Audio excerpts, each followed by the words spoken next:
Erään kauniin niityn laidalla asui muurahainen nimeltään Matti. Matti oli tehnyt itselleen kodin suuren sienen sisälle ja sisustanut sen koreasti. Hän oli tehnyt itselleen pöydän havunneulasista ja puunkuoresta sekä rakentanut kolmikerroksisen kerrossängyn, sillä välillä hän halusi nukkua alimmalla sängyllä, välillä keskimmäisellä ja joskus kaikkein korkeimmalla sängyllä. Matin upean sienitalon vierellä oli vesilätäkkö, ja niinpä hän oli rakentanut yläkerran ikkunasta liukumäen, josta pystyi laskemaan suoraan vesilätäkköön. Matin mielestä se oli niin hauskaa, että hän polskutteli lätäkössä joka päivä. Eräänä päivänä Matti Muurahainen istui ruokapöytänsä ääressä ja söi itikkasoppaa. Matti tunsi olonsa yksinäiseksi. Hän oli toki tykännyt asua yksin omassa kodissaan, mutta nyt hänestä tuntui, että hän haluaisi löytää itselleen ystävän. Kun Matti sitten seuraavana aamuna heräsi, hän söi aamupalan, pesi hampaansa, otti eväspussin mukaansa ja lähti ulos avaraan maailmaan etsimään itselleen ystävää. Matti ei ollut koskaan käynyt kovin kaukana kotoa, ja nyt häntä hieman jännitti. Hän kuitenkin rohkaisi mielensä ja jatkoi reippaasti eteenpäin. Jonkin ajan kuluttua Matti Muurahainen saapui suuren ojan reunalle. Oja oli täynnä virtaavaa vettä, ja pienelle muurahaiselle sen ylittäminen oli mahdotonta. Matti ei kuitenkaan ojaa pelännyt. Hän irrotti pienellä linkkuveitsellään puusta kaarnaa ja teki itselleen kaarnalaivan. Pienen mustikanlehden hän kiinnitti purjeeksi ja lähti sitten seilaamaan pitkin ojaa. Vähän aikaa seilattuaan Matille tuli nälkä, ja hän päätti ottaa eväspussistaan pienen palan itse leipomaansa itikkaleipää. Tyytyväisenä hän mussutteli leipäänsä, kunnes hänen kaarnalaivansa viereen köpötteli omituisen näköinen ötökkö. Kukas sinä olet ja miten ihmeessä sinä osaat kävellä veden päällä? Matti kysyi ihmeissään tulijalta. Minä olen Ville Vesikirppu.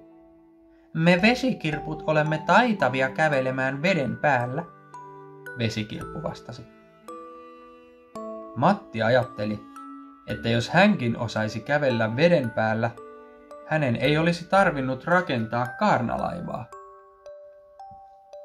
Sitten hän kysyi Villeltä, tulisiko tämä hänen ystäväkseen. Ville ilmoitti, ettei hänellä millään olisi aikaa, sillä hänen olisi kerättävä paljon syötävää, koska kotona odotti 10 pientä vesikirppuvauvaa, joilla oli kova nälkä. Harmissaan Matti jatkoi purjehdustaan ja vilkutti Villelle hyvästiksi. Vihdoin Matti saapui ojan toiselle puolelle ja lähti kipittämään rinnettä ylös. Mäen päälle päästyään hän huomasi, ettei eteenpäin ollut enää menemistä, sillä edessä oli valtavan suuri moottoritie, jossa 100 autot kiisivät hurjaa vauhtia. Pieneltä muurahaiselta kestäisi tavattoman kauan tien ylittämiseen, ja hän jäisi varmasti auton alle. Niinpä Matti istahti murheellisena tien reunalle. Miksi näytät niin surulliselta? Kuului silloin ääni Matin takaa. Siellä oli kastemato, joka ilmoitti nimensä olevan Kalle. Matti kertoi Kalle kastemadolle, mistä oli tullut ja ettei päässyt tien yli. Kalle hymyili ja pyysi Mattia seuraamaan perässä. Hän oli nimittäin kaivanut tunnelin, joka kulki koko moottoritien alitse. Iloisena Matti seurasi Kallea tunnelissa ja kysyi sitten, missä Kallen koti oli.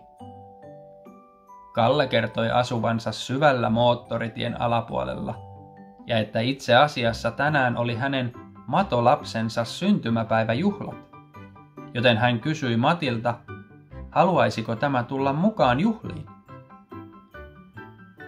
Tietenkin haluan.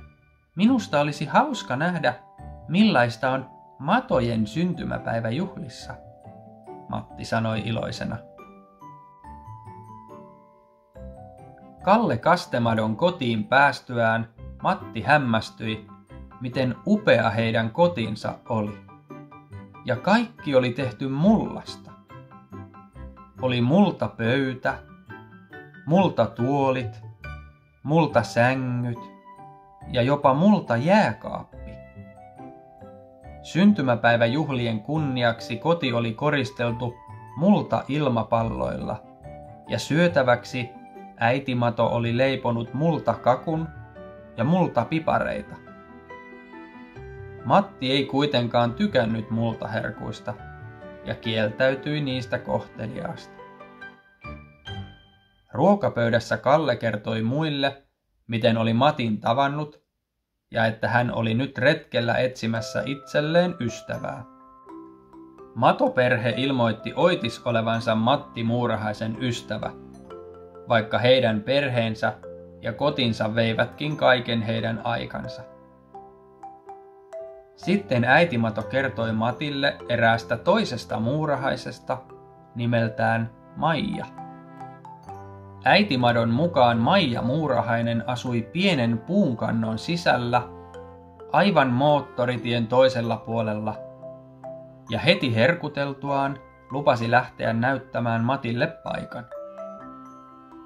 Matti toivotti vielä matolapselle hyvää syntymäpäivää ja vilkutti vielä Kallelle hymyssä suin. Sitten hän lähti seuraamaan äitimatoa pitkin tunnelia, joka johdattaisi heidät moottoritien toiselle puolelle ja aina Maija Muurahaisen talolle asti. Maijan talolle päästyään Matti keräsi kukkakimpun ja koputti sitten Maijan oveen. Kun Maija avasi oven, Matti ojensi kauniin kukkakimpun Maijalle ja kysyi sitten, tulisiko tämä hänen ystäväkseen. Maija suostui. Matti oli ikionnellinen.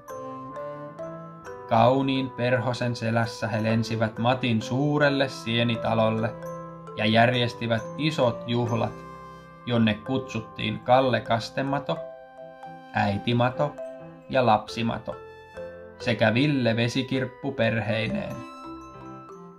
Matti ja Maija jäivät onnellisina asumaan Matin sienitaloon, saivat 10 pikku muurahaisvauvaa ja pian he kaikki laskivat taas joka päivä Matin rakentamasta liukumäestä suoraan vesilätäkköön ja polskuttelivat siellä onnellisina elämänsä loppuun saakka.